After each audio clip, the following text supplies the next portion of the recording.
Welcome to the Valley of Outlaws podcast, a podcast for those looking to take the road less trodden, and a podcast for those seeking more.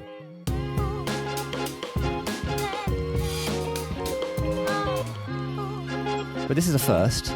This is an away day trip for the Valley of Outlaws podcast, which I'm very, very happy about. So Hamish, thank you so much for inviting me to your studio, which is fantastic, beautiful, alive, and there's so much energy here. I love it. You are Outlaw number 25 on the podcast, and I always ask the same question to help set the scene for the listener. So in your own words, who are you, what do you do, and why do you do what you do?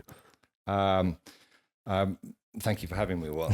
So I am, my name's Hamish Mackie. I am a sculptor. I've been sculpting full-time never had a job, so I think about 30 years.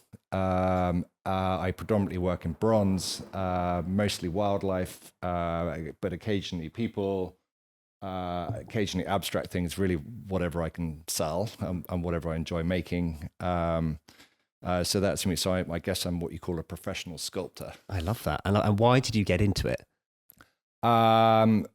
Never particularly academic at school, if I phrase it like that. Yeah. Had good art teachers, failed to join the army, wrote a grid reference down backwards and bombed a school, so that was the end of that one. Traveled around Africa and got fully inspired by seeing what was going on. I got involved with helping relocate black rhino and wild dog. And I'd always enjoyed making things. So it had been something that I just did as a child. Yes. And seeing the stuff happening in Kenya sort of inspired me to have a look into whether it was possible to make a living out of it. No, fantastic. And when you were at school, what was kind of the vision you had for your future at that point? Like, how different has it turned out to what you thought you were going to do and who you thought you were going to be? I think when I left school, I had no idea what I wanted to be. My father was in the army, then a farmer. I'd grown up with that sort of background. The farm wasn't big enough to take over. I'd failed to join the army. I was creative, and I didn't really have an example of a career path to follow. Okay. And I think in the art world, quite often there isn't really a career path. So I didn't really know. It was slightly going into it blind. I was very lucky that I'd done a degree in furniture and product design because people had said you won't make a living at sculpting. Okay. I actually paid for that by sculpting. Did you? And I sold something at my A level for 50 quid. Yeah. And the guys who bought it cast it into bronze using a foundry in London. Mm-hmm. And Simon Allison, who was running Red Bronze at the time, said, I like your stuff. If you want to make more of it, I'll pay for the casting. You can pay me back when you sell it. Oh, so that was a really great way of getting started. And was it, with your father in the army, like, was it quite scary to go off on a different track and go to something which wasn't as, let's say, guaranteed as a lifestyle and an income kind of source in the arts world? Was it something which was kind of hard to push against? Because I had this with my dad when I wanted to do art at university. He's like, go study architecture because you can at least have a fallback if you want to do it rather than go full into it. Was it similar for you?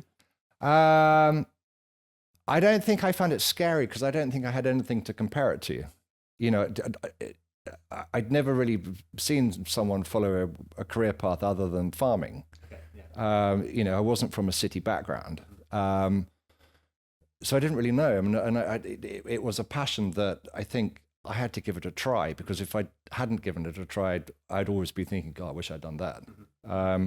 So I think it was a case of, and I was young enough that you can afford to get it wrong. And I went at it with as much determination to try and make it work as I could. And here we are. Yeah. And did you have a vision at that point when you started? Did you have a vision of where it could go at all, or was it? No, not at all. I had no idea. Yeah. It was just something I loved making things. Yeah. Making a living out of it was a whole different subject. I wanted to create stuff. Whether that could be turned into making a living, I didn't really know. But the only way to find out was to try. Mm-hmm. And what did it bring you, sculpture making? Like, why is it so pivotal in your life now? And why do you keep doing it day to day? Like, what is it about the process and the art? It's a good question. I think there are those of us. I'm not good at sitting still. I have to be doing something all the time. sadly, I don't read books because I haven't got the patience. I think I'm very left lobe brain, Okay. or right lobe, whichever lobe it is. But I like making stuff. Yeah. So I'm happiest when I'm creating. It doesn't really matter whether I'm planting a tree, making a greenhouse, making pickle, or making a sculpture. As long as I'm making something, I'm really happy. And to spend my working hours doing what I love and turning it into a career and make a living out of it is I'm really lucky. And do you reckon that's something which came from also living on a farm as well, where you're always probably seeing people who are active outside? There's no stopping, there's no sitting behind a desk for like 8 hours in a day and going to the office and logging away. Do you think it came probably from that as well? Yes, I think so. I mean, being a farmer is what you deal with what is the moment, and you have your routine that stock needs looking at and feeding every morning, and but a lot of farming is problem solving, and a lot of sculpting is problem solving, and I think your brain develops in a way that it's not necessarily academic, but it's creative.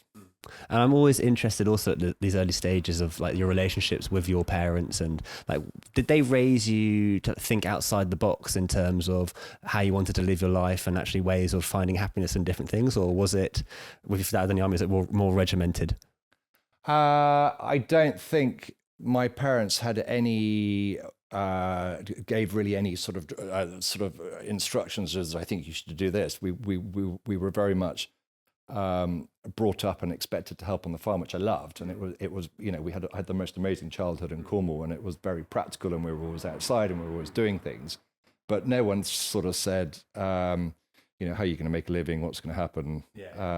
I think I've now got children of my own, and I'm not having those conversations with them about what are you going to be doing in a year's time, because I think it sort of unfolds itself. Interesting. And if you try and force it too much down one path, you've almost got to let it unravel and see where it leads. Yeah, and no one necessarily knows actually how it's going to unravel as well. I mean, I think if you start off life and you're age 13 and you say I want to be a lawyer, but actually deep down you don't want to be a lawyer, you want to be a sculptor, you're not going to be happy being a lawyer, and vice versa. No, my parents actually gave me a great deal of freedom with a potential career. Did you find that, and you said you didn't find that scary at all? It wasn't something which a lot of people can blank at that as well, when some people blank when they get told to go in a very narrow route, and some people blank when they get given a blank canvas and they go, I don't know where to start. Was it something which you kind of... No, I think I think in the very early days I was lucky that we had family friends who commissioned stuff. I did a lot of portraits of people's dogs, a lot of horses. Anything that I was asked to do, I do, because I couldn't afford to pick and choose.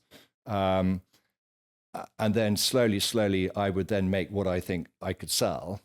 That hopefully would sell and fund something else.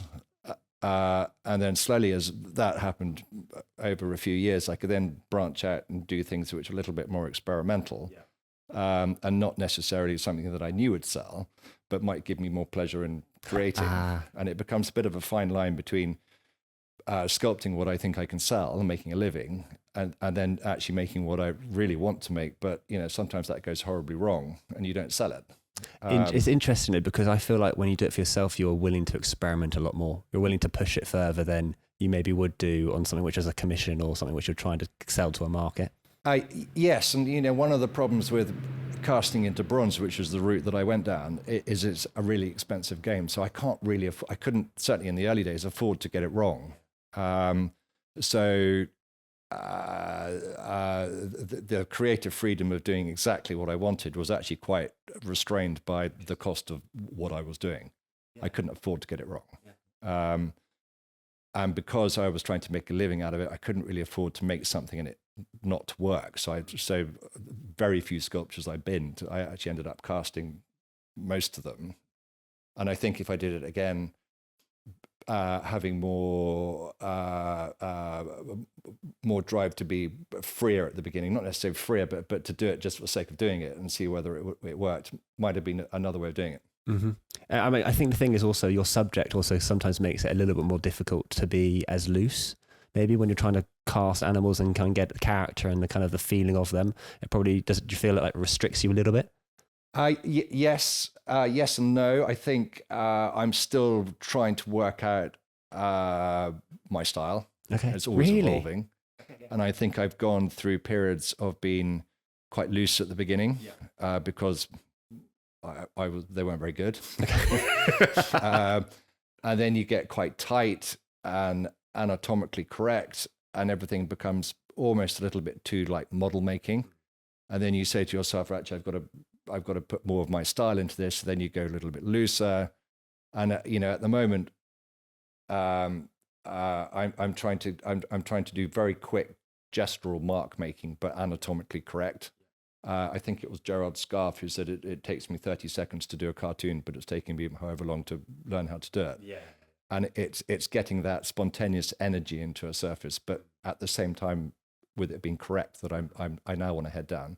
And I'm also thinking of now heading down all that spontaneity, but then some really fine details. And a lot of it's been hand gestures in the past. I'm going to start bringing a few more tool textures back into really? it. Okay. So the sort of style is always evolving. Yeah. And why such a strong focus on the natural world as well? Like, is there a link also to the conservation element? Obviously, you said you went to Africa with the black rhino. Is there a link to try and raise awareness to that through the subject piece, or is it just you love to study the natural world? I think when I first went to Kenya, I went to Lewa Wildlife Conservancy, and I'd had an exhibition with Tusk Trust. So conservation, in a funny way, because of conservation, I had the privilege of witnessing black rhinos being relocated, and it was my small way of giving a little bit back. Yes. So I've tried to help out either by exposing the story of what's going on out there, and places like Roteti and NRT and Lewa and Barana and Tusk and all sorts of great conservation things that's happening in Africa.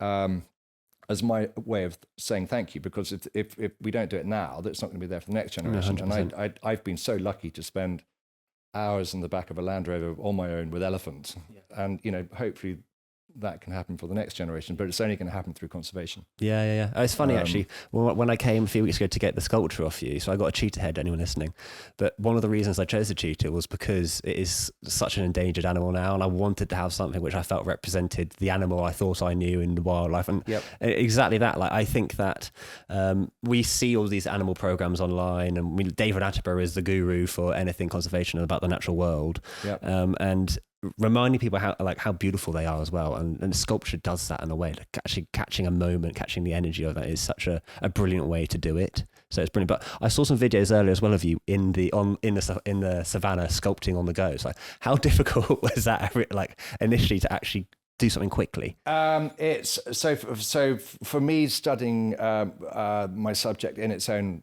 environment, in its own habitat, is really important. You get a much better understanding of what that animal is about. And for me, with my sculptures, I'm trying to not only make it anatomically correct and look like a lion, but I want it to give the soul of a lion. And doing that out of a cold hard clay or bronze is sort of part of my challenge. Yes, of course. And seeing an animal in its natural habitat is completely different. It's a completely different animal to seeing one that gets fed at 6 o'clock in the evening. Although they may look the same, you just get a better. I mean, like this lioness head it is a fairly recent sculpture. I'm really chuffed with it, and that came about because I made some small maquettes from the back of a Land Rover at Lewa and Barana in Kenya, and I spent 2 weeks in the back of this Land Rover with lion, videoing them, looking at them through binoculars, making small ones, and that gets them into my head.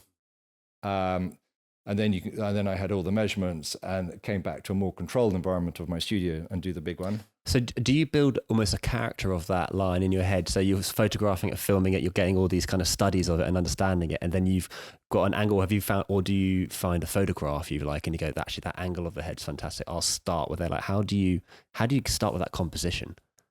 I think by looking at the animal and seeing it live, you get a feeling of what it's about. So it's not necessarily, character's a funny word. Character, I think, has too many connections with cartoon characters. Yes. Or maybe, what's the word when you humanize something? Whatever the word is. Not me. I don't know. We've got each other.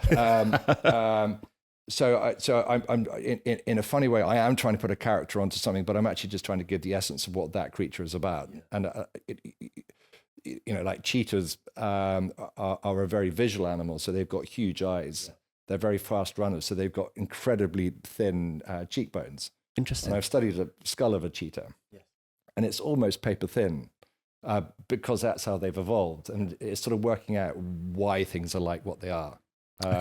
Then helps me get into the head of who they are. Yeah. Okay, it's so interesting actually, because I might actually go ahead, because I was going to ask you later on, like your process into actually doing it, and how do you actually start with a sculpture? Because I know you've got the kind of the wire frames and stuff like that. Like, do you want to quickly go through the process? So once you've done your studying, how you bring it back in, how you would start? Yeah, of course. It's a process called lost wax casting. You can cast into anything, but I cast predominantly into metal. So I use bronze, silver, gold, and stainless steel. And the process that I use, the lost wax process, you basically make a positive original. And that I normally make out of clay. If I'm working in a hot country, I'll make it out of plasticine because it doesn't dry out. And you make your positive original over a skeleton, which is called an armature. Yes. And the armature is there to support the weight of the clay. Yeah. So like I did a life-size moose last year. Wow. And it needed to have a fairly big armature to take a ton of clay. Yeah. And you finish your original as exactly how you want it to look it once it's cast into bronze. That forms a positive original. The clay original gets covered in liquid rubber to form a silicon rubber mold. Wow.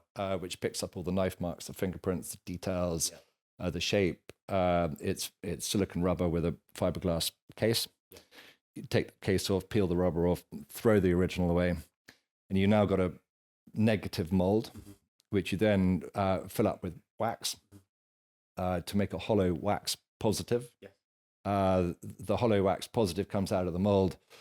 You rework the seam line, it gets chopped up, it gets fitted with a series of runners and risers, sprues. Okay. So that if you imagine I want to cast a hand and it's got a sprue system all in wax, you then cover it in liquid ceramic. Okay. Over lots of layers, make it really strong. Yeah.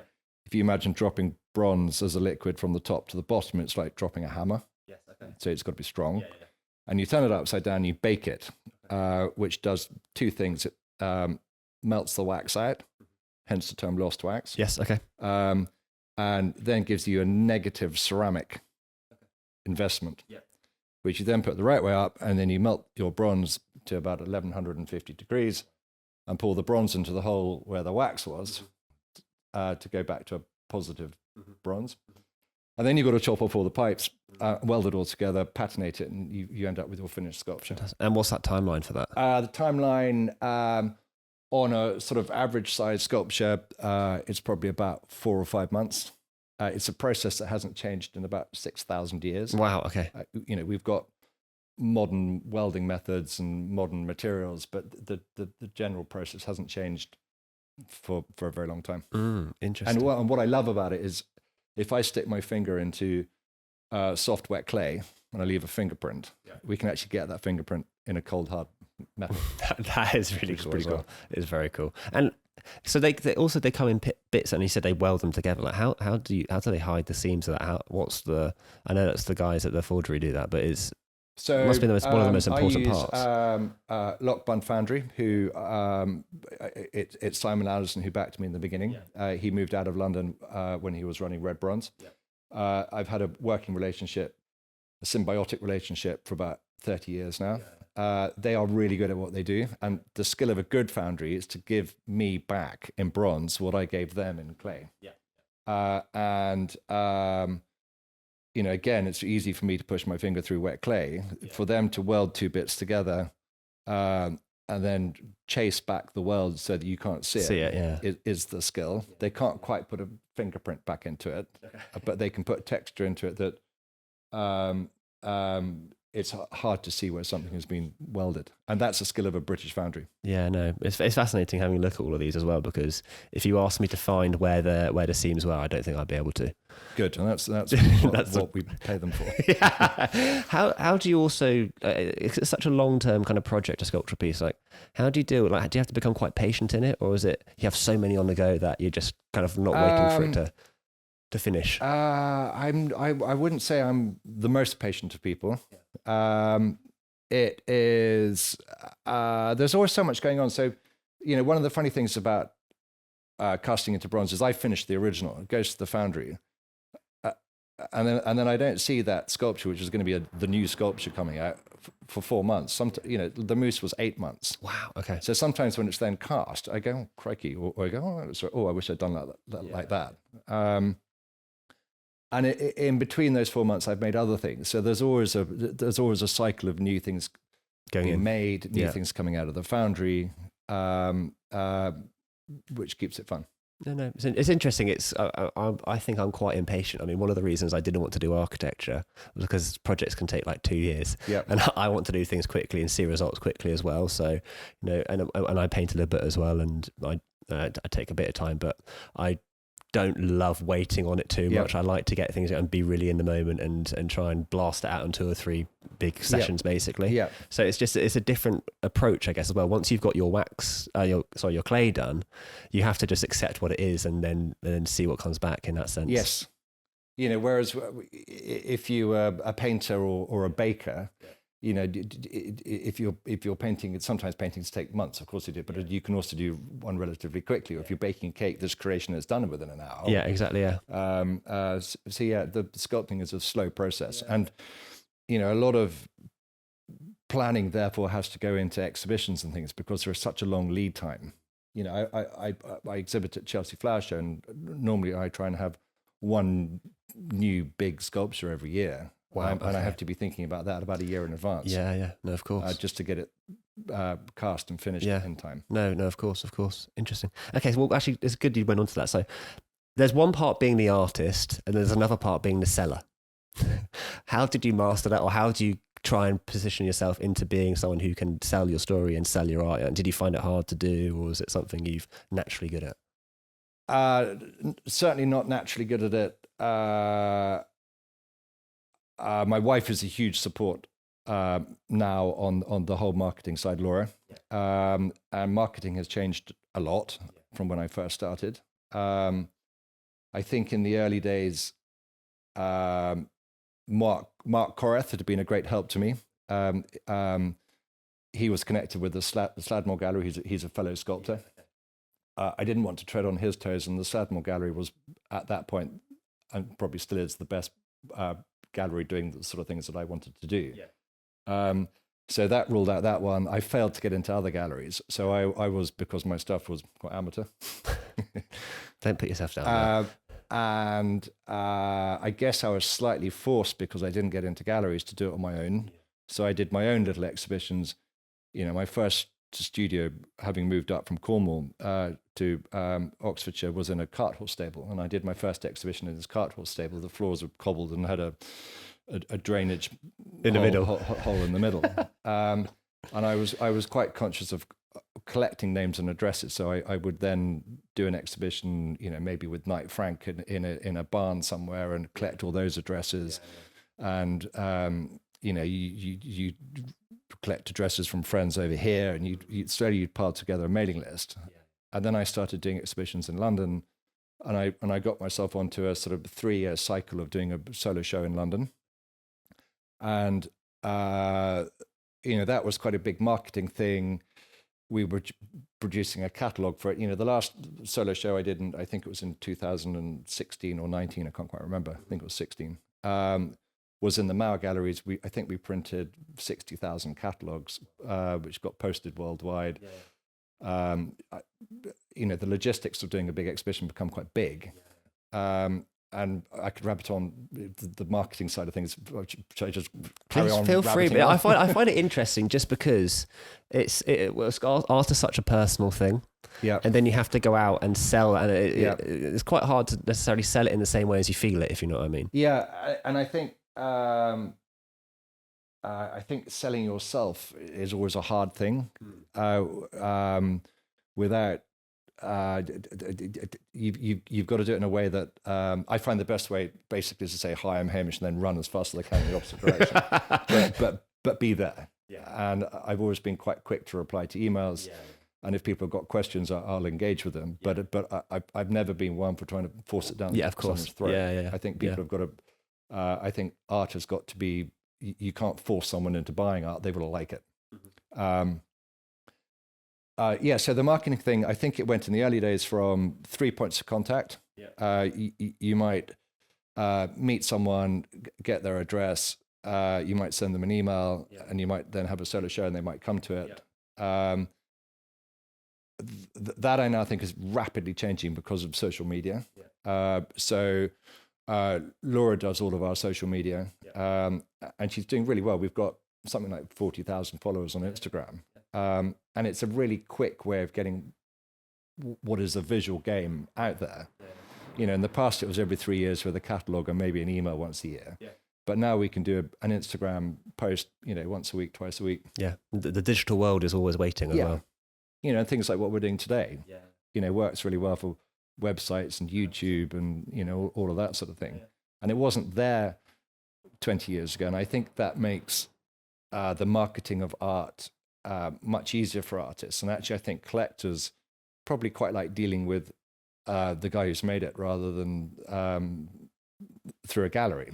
Yeah. Galleries still play such a hugely important part. And, a good gallery will allow an artist to concentrate on producing work rather than having to concentrate on the selling. And, one of my big problems is I actually get to spend very little time sculpting because there's quite a lot of emails and doing all the other stuff.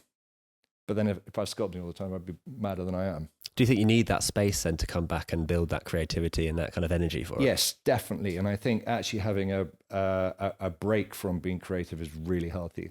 Do you do anything else as well to kind of spark the creativity, like any other hobbies or anything like that, which help do it, like as a refresher of the mind? I thought you were going to go into smoking substances and all that sort of thing.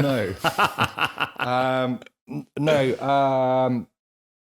In the early days, it would take me about half an hour to get into the creative frame of mind. Yeah. I can now get into it more quickly. Occasionally have days where you're just not feeling creative. It's just not going to work. So I go and do my VAT return. I think being creative involves energy and input. 100%. No, 100%. And if you're not feeling it, the funny way, I can't afford not to feel it because I've got to make a living out of it. No, of course. So you train yourself to get in the zone. It's almost like small sessions of intensity, and then you have a little breakaway, or you kind of. No, I actually quite like having a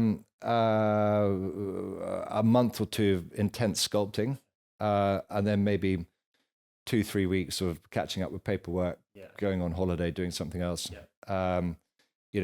Sometimes it's really good to almost sculpt yourself out and exhaust yourself. Okay. And then leave it for a bit and come back completely fresh. Yeah. I've just come back from a great time in Cornwall on holiday, and I'm really excited about getting going again. Yeah. And do you find your style? Well, I know you said it's changed a few times, but you feel like it changes constantly as you're going? Every time you're away, every time you come back, are you trying something new, or are you trying to maintain the standards you've hit before? I think I'm always hoping that the next sculpture will be better than the previous one. It doesn't always work like that. A lot of it depends on subject as to whether I think it's a good outcome. I think some subjects lend themselves better to sculpture than others. I'm about to make a lion for a client, and I've got ideas about where I want the texture to go. So the overall feeling, I want to make it much looser, but I also want bits to be really tight. Yeah. I've got to get braver about just doing it, but then at the same time show another side of my sculpting ability of getting other bits right, like have a real intensity in the eyes and things, and get the nostrils really detailed, but maybe have a great big chunk missing out of here because you don't really need it. One of the funny things I'm slowly learning is the onlooker, the human brain, will fill in a lot of the blanks. So almost in a funny way, the more blanks you can give someone, they'll fill in the rest of it. Whereas if you give them a finished thing, they're just looking at the finished thing. It's interesting, isn't it? It's almost like, have you seen those examples of where they've got sentences and they've mixed the letters up in the words, and you can still read it perfectly. Yeah. And do you think, I'm just looking now because we've got some good lighting on it as well. It's like, does lighting play a huge role in actually how you display the work? Like, do you do some pieces, and the looser ones, do they need more contrast to get the shadows in the parts that are missing? Like, how do you think around that kind of part That's a question that's never been asked. I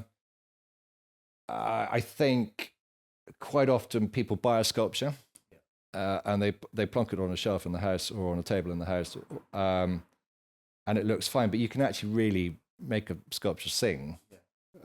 Not necessarily a sculpture, any object, or a painting or whatever, by lighting it properly. So I think lighting is important, and making the effort to put stuff. If you've got sculpture going into a garden and to light it, put it on a nice stone and install it properly and well makes a huge difference. No, I think that question comes to my architectural training, because natural lighting and artificial lighting is always a big thing to play. And you notice when you've got something which really stands out, I think the contrast is a lot stronger there, and you've got a bit more drama with the piece. Yes. And so that's something it's really important to do, because otherwise, if people come and they see your work and the lighting's not right, it doesn't have that same impact, does it? Yeah, it's a valid point. It's one I will think a bit more on. But it's interesting from your architectural perspective. I think there are some sculptures, especially if they're outside and they're on a plinth, need lighting, because it's the fact that they're on a plinth, they're a sort of they're a focal point. Whereas something like a roe deer, which I've sculpted lots of, it's actually quite fun to come across them completely out of the blue with no lighting. I was like, ugh, and you have that sort of split second: is that real or is that not real? No, yes, completely true. It's completely true. Circumstances. No, completely. What have been kind of your biggest learning curves coming up to this point now? What are the things, hurdles you've had and you've gone, Christ, how do we get over this? I think one of the biggest learning curves. So I was taught sculpture at A level. The rest of what I have taken forward from A level and developed on it has been one big learning curve. There is no right way or wrong way to do sculpture. Just either it works or it doesn't work. One of the biggest learning curves I've worked out is if something is wrong, whatever it takes, you've got to try and sort it out. And sometimes if you've got a life-size moose and you've made the neck 3 inches too long, that involves taking off a head that weighs 150 kilograms and then shortening the armature and sticking it all back together. And sometimes it's a bit of a sort of puzzle about how you're going to do that. It's problem solving again. Yeah, it is, isn't it? Which I've actually come to quite enjoy. And I do it my way, which might not be necessarily the right way. No, it's interesting, because I think that if I was thinking about how I would attempt to sculpt, it would be like, I think you'd be very good at it. The proportions, though, are you have to have a real eye to get the proportions right. Yeah. You have to really see it and feel it as well. So it would be one of those things which I imagine I would struggle with initially, just trying to feel out what is the neck size, what is the arm size, the head, are the eyes right to the head, because like when you draw, you can grid on a piece of paper, and then you can reference it with a photo, and you can go, well, that eye's not bigger than that square there, and you can do it a lot easier. But here, you've got to really feel it. Yes, I think Google has made life for sculptors, artists, much easier. There is so much information out there in terms of measurements, pictures, so you can, a lot of it's piecing together a jigsaw. I think my farming background as a child, looking at stock every morning, I quite quickly learnt what a correct stance was for an animal. And if an animal was standing a bit hunched or a bit funny legged, I quite quickly clocked what looked wrong and what looked right. Yes, okay. And I think I've taken quite a lot of that through into my sculpting. Interesting. Yeah, I imagine it's like you're probably like learning an A level for every animal, understanding every position it can be in and what is a natural position and what is not. Once you study it so much, it's a training of the eye, really, isn't it? Yeah, and one of the things I enjoy about doing a particular subject like wild boar, I did a sounder of wild boar, and it's actually getting into the head of how a family pack works. So, wild boar, for example, will be led by the female at the front, the bakken. and then she'll be followed by this year's piglets, which are small. And then they're followed by the Uberläufer, which are sort of up to sort of 3-4 years old. They're the teenagers. They're a bit more boisterous. And then the big boar, the Kyler, comes along at the back, sort of plodding, and he's got a whole different stance to. He's sort of heavy and plodding, and the teenagers are all skipping and bucking and probably farting at the same time. And I quite like getting that. Energy and the correctness of how they behave, or sort of how they move, and which one would go first, and all of that sort of thing. Yeah, no. It's extensive research has to be done to know that, for you to also be satisfied with it as well. Yeah. Interesting. Okay, and so what's your motivator also to keep evolving? Like, how do you keep forcing yourself to go, right, we need to get better and better? These ones are a bit more of the therapy session of the podcast. Usually we come into the more personal elements towards the end, but it's I find it so interesting, like your way of thinking around it. What is the driver with that? What is your perfection of a sculpture? What does it feel like in your mind? What are you chasing? Wow, what am I chasing? So what am I chasing? It's a difficult one to answer. I don't really know. There's a big wide world out there. I get inspiration from everywhere. Yeah. So sometimes, rather than me chasing something, sometimes something will hit me. Interesting. And it'll be the other way around. Like, I've got to sculpt that. But, and I'm not chasing perfection, because that's not what my sculptures are about. We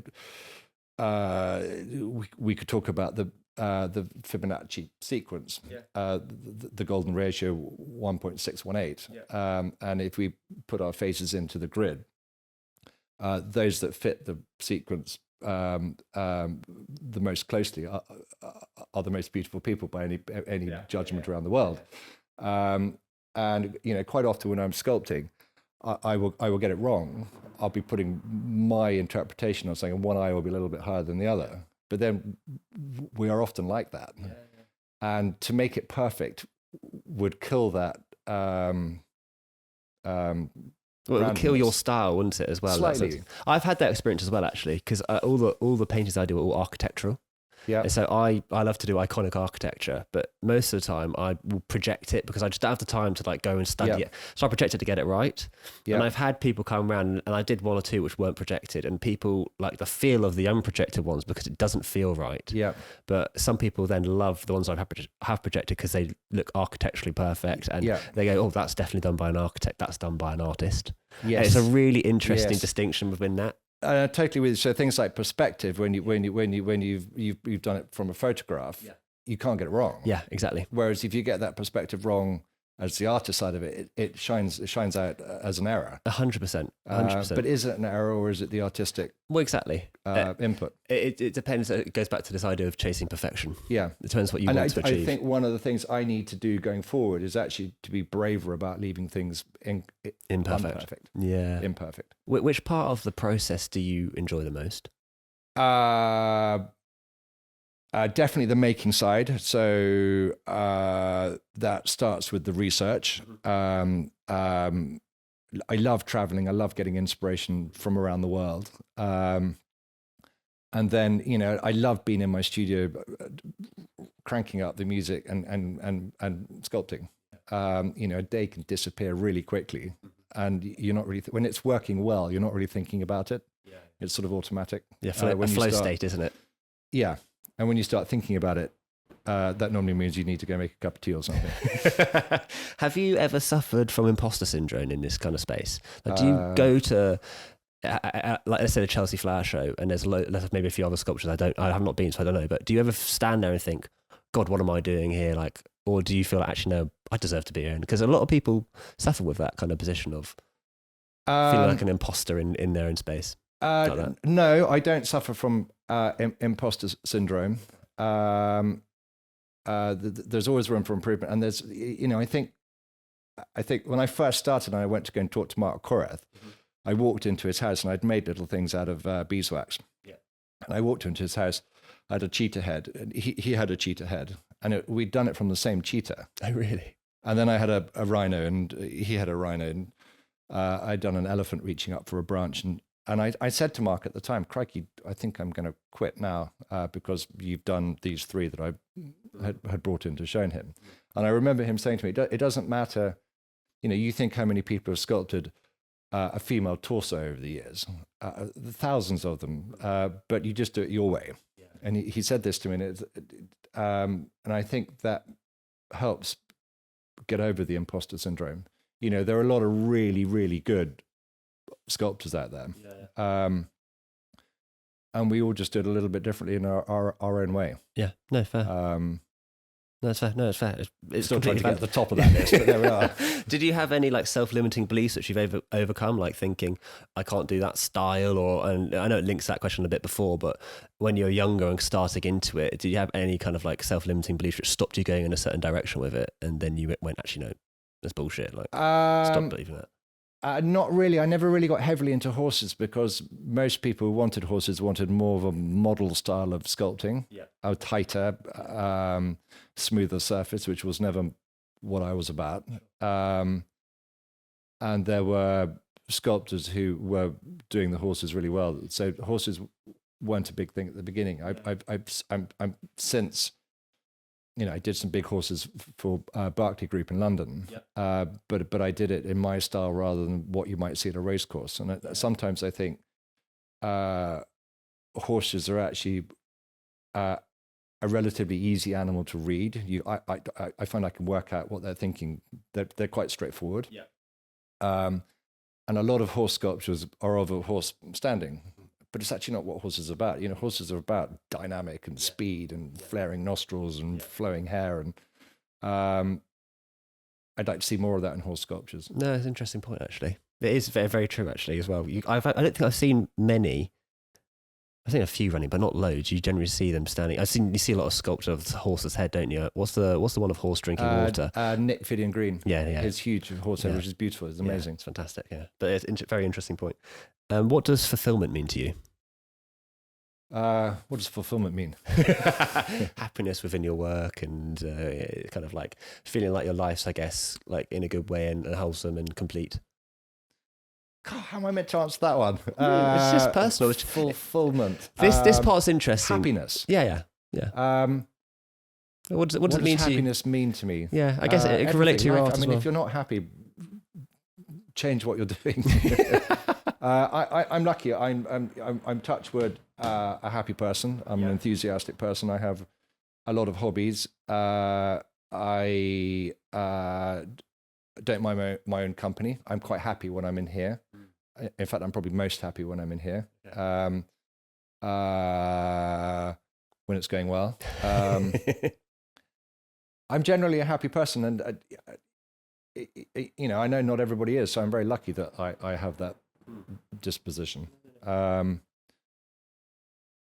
I think a lot of that probably comes from the fact that I'm doing something I enjoy, and I'm lucky to be doing that, which makes me happy. It all sort of links in together. And it's cyclical completely. Yeah, no, completely. And I think that's why also I like speaking to people like you as well, because not being able to answer that question is just a valid an answer as to actually, to the answer itself, because you're doing everything which you love anyway, and you don't see a distinction between the two things. Other people find the happiness whether they're going traveling or escaping of work, whereas your work is your happiness and you're kind of living and breathing it the whole time, which is actually really powerful, and something which I personally believe more people need to get into is just taking that risk and having that bravery to go, you know what, let's give this a go, because it serves me so much more than me having to go sit behind a computer for 8 hours or etc. Go and work for someone who doesn't treat me well, who I don't enjoy being with, You know what I mean? So totally. And I think one of the joys of being self-employed is I've although we spoke about how there was no career path to follow,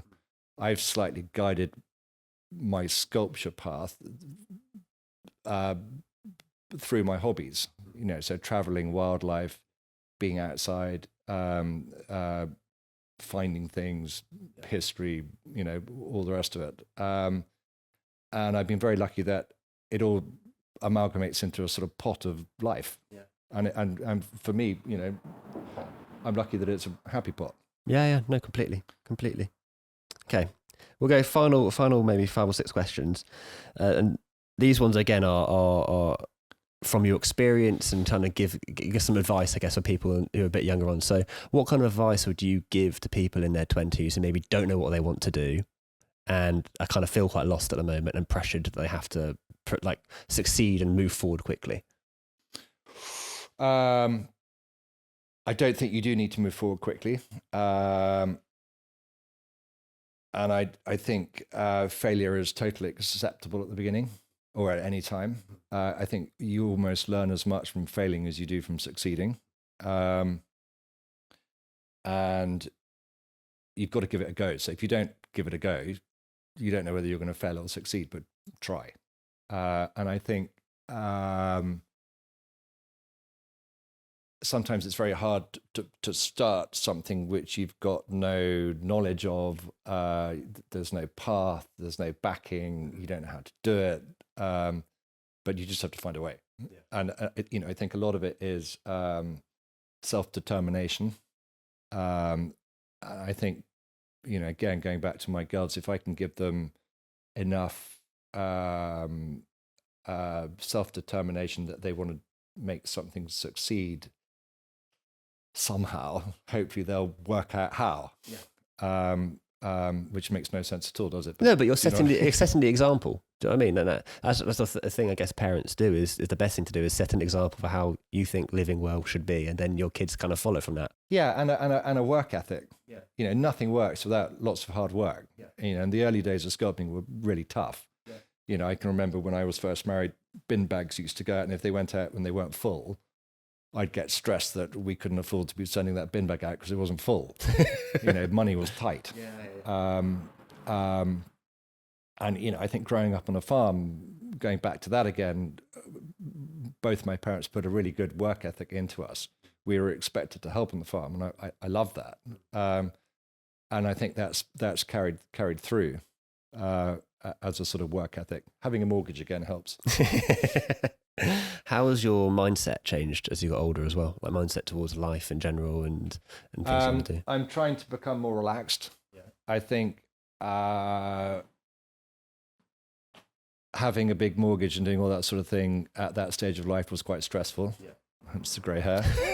I've had my back operated on twice because sculpting can be quite physical. Yeah. I'm getting older. Yeah. I'm consciously doing the things that I want to do without worrying about not working all the time. I'm trying to have more time not working, slowly. Yeah. But then again, it goes back to that lifestyle thing. So like I've got a couple of weeks coming up in Scotland, but I'll be researching deer and otter. And I've also got lots of things I want to go and find. Yeah. Can you really describe that as work as well? It's research. Not really. No, perfect. Okay. Final 3 questions. How do you find balance in life? How do I find balance in life? Yeah. How do you balance it? How do you? Well, you're getting me with some really hard questions. I know they're all balancing what? Balance to your life, balance to everything. I guess seeing, as you said, spending time in here, spending time with the family, spending time away from everything. Like, what are your kind of protocols for that? I think I'm quite good at balancing life. I've got lots of hobbies. I've got enough friends. I don't think we need very many friends. Yeah.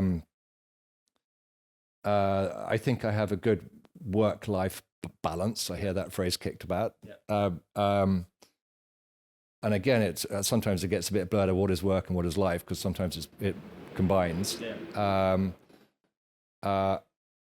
I'm happy with my life balance. So like that. Perfect. That's perfect. Okay, final 2. What are the keys to succeeding and following your dreams? Hard work and determination. Probably a little bit of stubbornness. And not to be knocked when it goes wrong, I think would be the things that make it work. Mm-hmm. No, completely. And one lesson that you try to teach your children about life for success, happiness, whatever, to live a good life. One lesson. Yeah. Pick the best one. Just trying to think of one.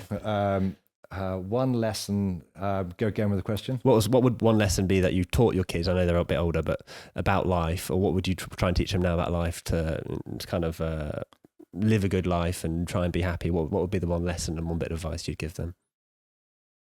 God, that's a really hard question. The one thing I would give them is to do what makes you happy.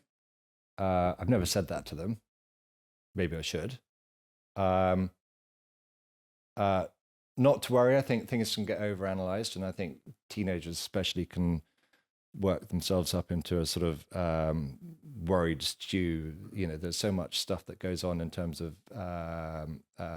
how they all communicate as much as they do. I think be yourself. I think okay. So I think if I think one of the best bits of advice my father gave me was gut instinct. And funny enough, I was talking about this last night with somebody about your vagus nerve, which goes from your goes all the way down your spine, and it goes through your gut system and back up to your brain. Apparently, the stomach dictates to the brain what should be going as much as the brain dictates to the stomach what should be going on. So I think for teenagers, follow your gut. And don't lie in too much. Perfect. Hamish, thank you so much. I really appreciate you coming on the Valley of Outlaws and your time today, and the words of wisdom which you might not think you said, but you have definitely said. So thank you so much for joining me. Well, thank you very much for having me on. I'm much better at pushing Claire around than speaking. I disagree. You're just as good at both. That's very kind. Thank you, Hamish. Cheers. Thank you for listening to this episode of the Valley of Outlaws podcast. Please follow us across Spotify and YouTube and see all our latest news across our socials.